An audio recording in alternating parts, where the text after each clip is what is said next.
Your reference constantly to the phrase comprehensive immigration reform is code for do nothing. You won't secure the border. You won't even secure the Mecklenburg County Jail. It's not a question of an attack on the sheriff. It's a question of requiring the same sort of cooperation among law enforcement agencies that has always existed in North Carolina. Let me tell you who you're playing politics with.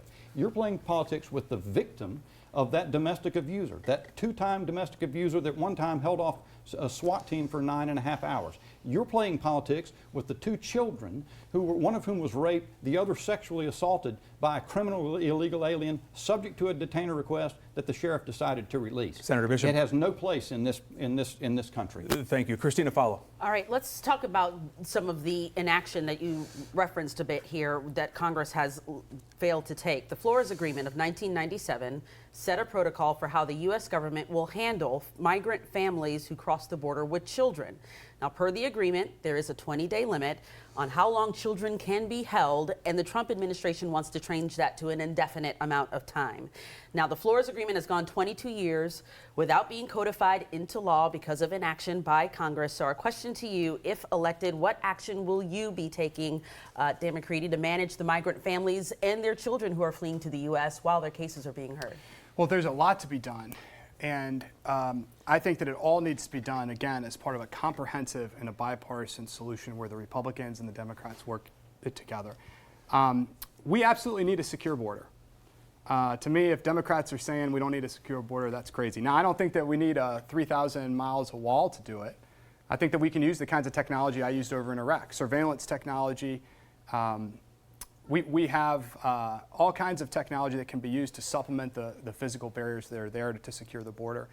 But we also have to uphold our values. We have to, what is happening at the border is wrong. It is wrong. It is not consistent with American values for these kids to be torn apart from their mothers, which is happening right now at our border. It is wrong for the kids to be put in cages. When it comes to the migrants, one of the most important things to do is economic partnerships with Central American countries to reduce the crime, increase the growth there so that there's fewer migrants. But we can do this if Republicans and Democrats work together on a comprehensive reform. Thank you. Senator Bishop. Thank you, Jamie. The problem is securing the border, securing the border. President Trump is right. We need a border wall. We need a barrier so that we do not have illegals under those circumstances entering the United States and then have to be dealt with in terms of detention over the long term. Asylees can remain in Mexico while their applications are handled. The problem with the asylum system is very important. When Jews are fleeing Nazi Germany, there needed to be an asylum process so people fleeing political persecution could get into the country. That's for that purpose. It is not designed to handle basic economic migration, and it has been overwhelmed, frankly, in part because of extremists seeking to overwhelm it, recognizing that it was susceptible to being overwhelmed. And when migrants enter the country with children, some of them not children of their own, from what the latest reports are, then you have a problem that has to be addressed, and it's not something that is there's an attractive solution to.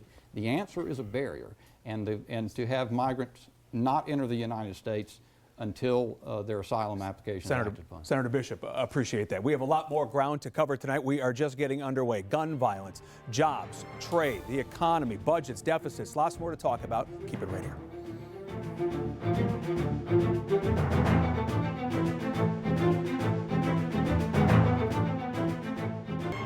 And welcome back to this WBTV Charlotte Observer Congressional debate. We have Democrat Dan McCready and Republican Dan Bishop joining us here to talk about the topics that are important to you in this election. We move now to an issue that has shaken the nation and has also proven we are not immune here.